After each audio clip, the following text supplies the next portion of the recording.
March 9th, 2026. This morning, standing at a military base in Paphos, Cyprus, Emmanuel Macron announced something that has not happened since the Suez Crisis of 1956. France is deploying its aircraft carrier, its strike group, 8 warships and 2 helicopter carriers to a zone of active naval conflict in the Middle East. And the stated mission is to reopen a strait that a senior official of the Islamic Revolutionary Guard Corps confirmed, closed on March 2nd. That is not a defensive posture. That is a direct challenge to an Iranian naval blockade. And the word defensive in Macron's framing is doing more strategic work than any single word spoken by a head of state this week. Here is what the coverage you are watching right now is describing as a diplomatic development, when it is actually an operational decision, with consequences that no press conference has come close to explaining. Macron confirmed in exact words, standing alongside Cypriot President Nikos Christodoulides and Greek Prime Minister Kyriakos Mitsotakis, that France would deploy 8 warships, the Charles de Gaulle aircraft carrier strike group, and 2 amphibious helicopter carriers to the region. His confirmed words on the Hormuz mission were direct. We are in the process of setting up a purely defensive, purely escort mission, which must be prepared together with both European and non-European states, and whose purpose is to enable, as soon as possible after the most intense phase of the conflict has ended, the escort of container ships and tankers to gradually reopen the Strait of Hormuz.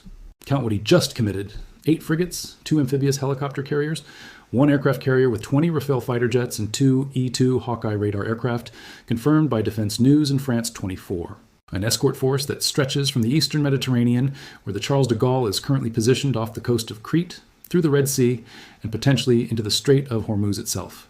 France has not deployed this volume of naval power to the Middle East since it participated in the 1991 Gulf War coalition, and Macron is calling it defensive. The word defensive is the most operationally loaded word in this story, and it requires precise unpacking before anything else in the script makes strategic sense. Here is what purely defensive means in the context of the Strait of Hormuz as of March 9th, 2026. On March 2nd, a senior IRGC official confirmed to media that the Strait of Hormuz was closed, subsequently threatening any ship that attempted transit. Windward Maritime Intelligence Daily confirmed on March 5th that only 5 vessel crossings were recorded through the strait on March 4th, against a pre-war 7-day average of 27 crossings. Protection and indemnity insurance for Hormuz transits was withdrawn effective March 5th. The 4 largest container shipping companies on Earth, Maersk, Hapag-Lloyd, CMA CGM, and MSC, have all confirmed formal suspension of Hormuz transits. Approximately 20 million barrels of oil per day transited the Strait of Hormuz in 2024, representing approximately 20% of global petroleum liquids consumption, confirmed by U.S. Energy Information Administration data. Approximately 1/5 of global liquefied natural gas trade also transited the strait in 2024, primarily from Qatar, confirmed by Council on Foreign Relations Analysis published March 6th. That flow is at near zero. As of this morning, it has been near zero for 7 consecutive days. Oil prices crossed $100 per barrel, confirmed by Reuters reporting from March 9th. The same morning, Macron stood in Cyprus and announced the Hormuz mission. When Macron says defensive, what he is describing is a naval force that will physically place French warships between Iranian IRGC fast attack boats and commercial tankers attempting to transit a waterway that Iran has declared closed and is enforcing that closure with the military assets that remain operational after 10 days of American and Israeli airstrikes. That is not defensive in the way the word is normally used. That is contested maritime enforcement. And the difference between those two things is the difference between a diplomatic signal and an act of war. Drop a comment right now. Do you think Macron's use of the word defensive is an accurate description of what escorting commercial ships through an Iranian-declared closed strait would operationally require, or is it a legal and political framing designed to keep France from triggering Article 5 of NATO's Collective Defense Clause while still projecting naval power into a combat zone? Because the answer to that question determines whether France's deployment is a de-escalation signal or the opening move in a European military entry into Operation Epic Fury. Now here's the sequence of events that explains why Macron moved this week specifically, and why the Charles de Gaulle's current position off Crete is the result of a decision-making cascade that began not with Hormuz, but with a drone strike on British sovereign territory in Cyprus. On March the 2nd, Iranian-made drones struck the Royal Air Force Base at Akrotiri in Cyprus. The RAF base at Akrotiri is British sovereign territory. It is confirmed by reports to have been targeted by an Iranian one-way attack drone that struck a hangar used by American U-2 spy planes, drilling a 30-foot hole in the structure. Cyprus is a European Union member state. When an EU member state is struck by Iranian weapons, the political calculus for every European leader changes immediately. Macron confirmed this directly in his confirmed statement. When Cyprus is attacked, then Europe is attacked. That sentence is not rhetorical solidarity. It is the legal and political framing that justified deploying the Charles de Gaulle from its North Atlantic mission, diverting it through the Swedish port of Malmö, and sending it to the eastern Mediterranean on an emergency timeline. The Charles de Gaulle departed its scheduled North Atlantic deployment, confirmed by Defense News, reporting from March 3rd, and redirected to the Mediterranean. It arrived off the coast of Crete over the weekend of March 7th and 8th. France simultaneously deployed the air defense frigate Languedoc to the waters off Cyprus, alongside additional air defense units and Rafale jets to the island. Macron visited the Charles de Gaulle on Monday afternoon, the same day he announced the Hormuz mission. He confirmed to reporters he had spoken by phone to both his American and Iranian counterparts on Sunday, and had spoken with Israeli Prime Minister Benjamin Netanyahu on Monday morning. This is the confirmation that Europe's position in this conflict changed over the weekend, and that the Charles de Gaulle's arrival in the Mediterranean is the physical expression of that change. Macron also called on Iran directly in confirmed public statements to immediately stop attacks on countries in the region and remove the blockade from the Strait of Hormuz. That is a European head of state, with an aircraft carrier strike group currently positioned in the eastern Mediterranean, publicly demanding that Iran lift its naval blockade or face the prospect of French warships providing the armed escort force that reopens it. Iran has not responded publicly to that demand as of the time this script was prepared. Now here's the piece of this story that the live coverage is treating as background context when it is actually the central operational question that determines whether the Charles de Gaulle ends up in the Mediterranean or in the Strait of Hormuz. Macron did not say France was opening the strait today. He said France was setting up a mission that would operate as soon as possible after the most intense phase of the conflict has ended. Those 11 words are the most important 11 words in his statement because they contain France's entire strategic calculation about when and how to commit naval force to the Hormuz problem. The most intense phase of the conflict has ended is not a date. It is a condition. And as of March 9th, that condition has not been met. Explosions were confirmed over Tehran and Qom this morning. Israeli aircraft struck Iranian oil facilities yesterday, producing toxic smoke visible across a capital city of 5 million people. Saudi Arabia confirmed 2 deaths from Iranian counterattacks. Iran has just named a new supreme leader who has deep ties to the IRGC and who the President of the United States confirmed this morning he is not happy about. The most intense phase of the conflict is not over. It may be intensifying. What Macron announced this morning is therefore not the deployment of a Hormuz escort force. It is the preparation of a Hormuz escort force that will deploy when conditions allow. The distinction matters operationally because it means the Charles de Gaulle is currently positioned as a deterrent and a diplomatic instrument, not as the point of a spear aimed at IRGC fast attack boats in the Straits Narrows. But deterrents have a shelf life, and the economic pressure driving Macron's timeline is not patient. Here is the economic data that explains why every European government watching the Charles de Gaulle's position on their tracking maps this morning has an energy crisis spreadsheet open on the same screen. The European Union collectively imported approximately 16% of its crude oil from the Persian Gulf region in 2024, confirmed by European Commission energy statistics. Southern European member states, including Greece and Italy, have higher exposure to Gulf energy than the bloc's average. Cyprus itself, the country Macron was standing in when he made the announcement, is an island state with limited energy infrastructure alternatives to maritime supply chains. The combined capacity of Saudi Arabia's East-West pipeline and the UAE's Habshan Fujairah pipeline, the 2 major bypass infrastructure alternatives to the Strait of Hormuz, is approximately 6 million barrels per day, confirmed by EIA data cited in Council on Foreign Relations analysis from March 6th. The Strait's normal daily flow is 20 million barrels.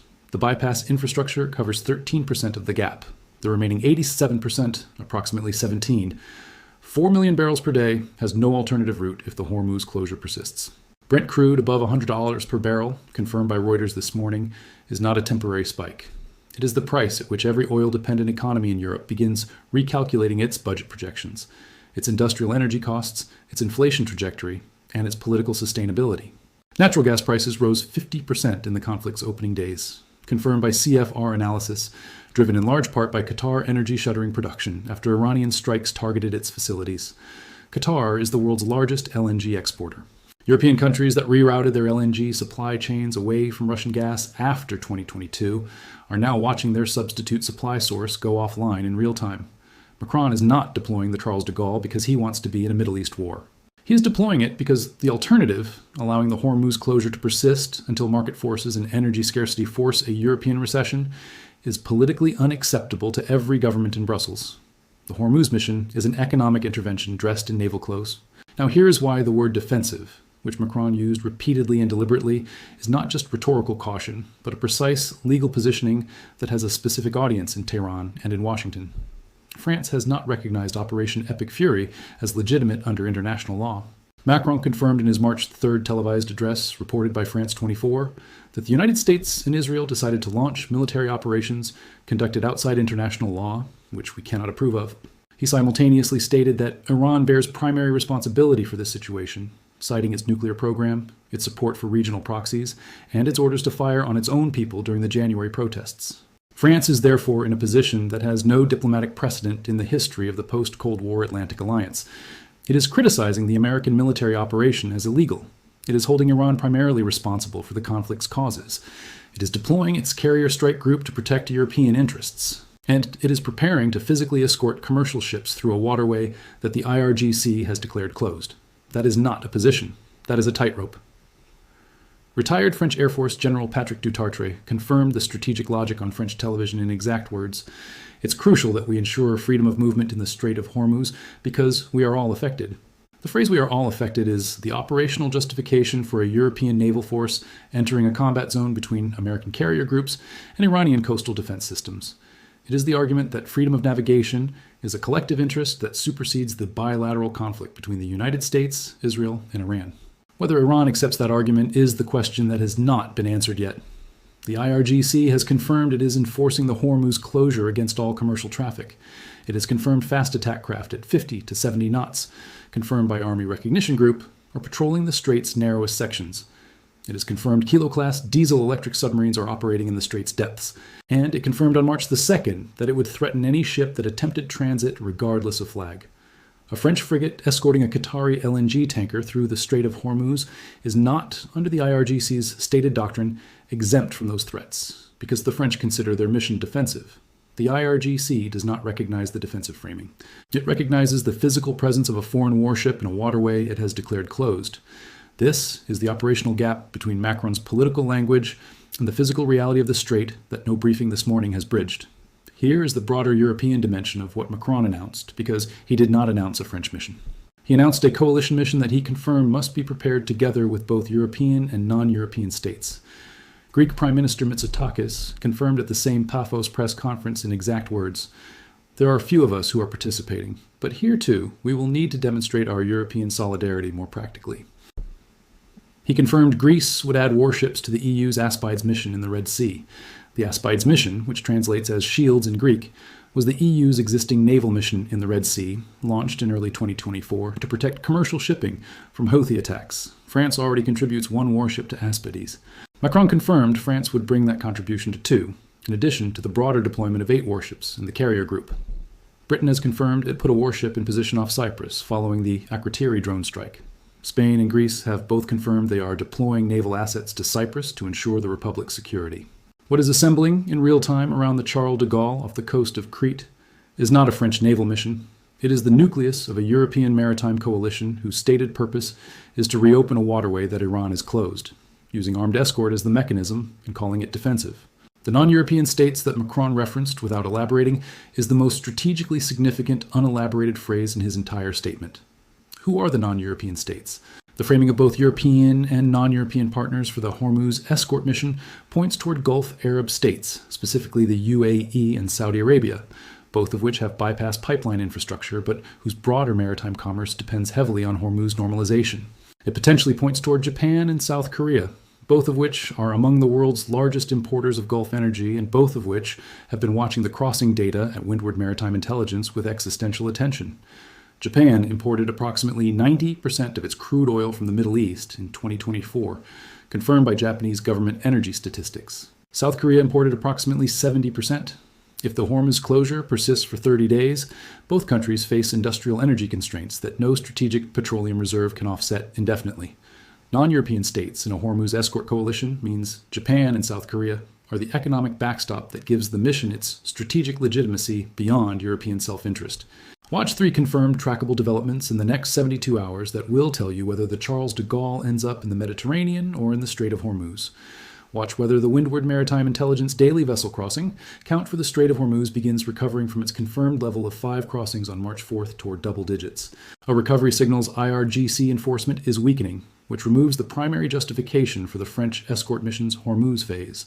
A sustained near-zero count for another 72 hours confirms the economic pressure is building toward a timeline that forces France and its coalition partners to move before they have finished preparing. Watch whether France confirms additional non-European partners publicly in the next 72 hours. Macron referenced non-European states without naming them. A public confirmation of Japanese, South Korean, UAE, or Saudi. Participation in the Hormuz escort mission coalition changes the mission's legal standing from a European commercial interest protection operation to a multilateral freedom of navigation enforcement action, with an entirely different set of implications for how Iran responds. Watch whether the Charles de Gaulle's confirmed position off Crete changes. The carrier is currently in the eastern Mediterranean. The Strait of Hormuz is approximately 3,500 kilometers away through the Suez Canal, the Red Sea, and the Gulf of Aden. At a carrier group's standard transit speed, that distance represents approximately 7 to 10 days of sailing. If the Charles de Gaulle begins its transit south toward the Suez Canal in the next 72 hours, the Hormuz mission is moving from preparation to deployment.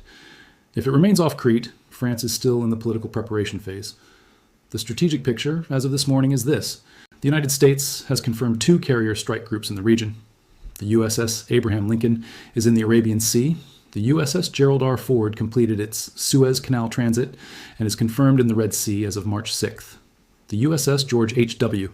Bush completed its combat training on March 5th, and Maritime Executive has confirmed reports of its deployment to the region circulating as of March 6th, which would represent the first 3-carrier concentration in the Middle East since the 2003 Iraq invasion.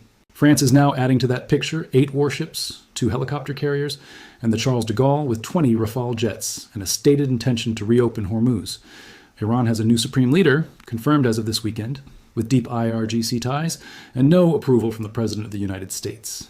It has confirmed its forces are maintaining the Hormuz closure. It has confirmed counterattacks that reached Saudi territory and killed 2 people. And its officials have confirmed in direct public statements that they believe the United States intends to partition their country and take its oil. The Hormuz escort mission Macron announced this morning is inserting European naval force between those 2 positions. Purely defensive is what you call a mission when you need a legal framework that avoids triggering Article 5 while still putting your aircraft carrier in the path of a military confrontation. Purely defensive is what you call escorting tankers through a waterway, defended by IRGC submarines and fast attack boats, when you need a phrase that does not constitute a declaration of war. Purely defensive is what the Charles de Gaulle is right now, positioned off Crete, waiting for the most intense phase of the conflict to end, in a conflict where the most intense phase shows no confirmed signs of ending. The strait is 21 nautical miles wide at its narrowest point. It has 5 vessel crossings per day, where it once had 27. Oil is above $100 per barrel. Europe's largest warship is 3,500 kilometers away and moving closer. The question is not whether France enters the Strait of Hormuz.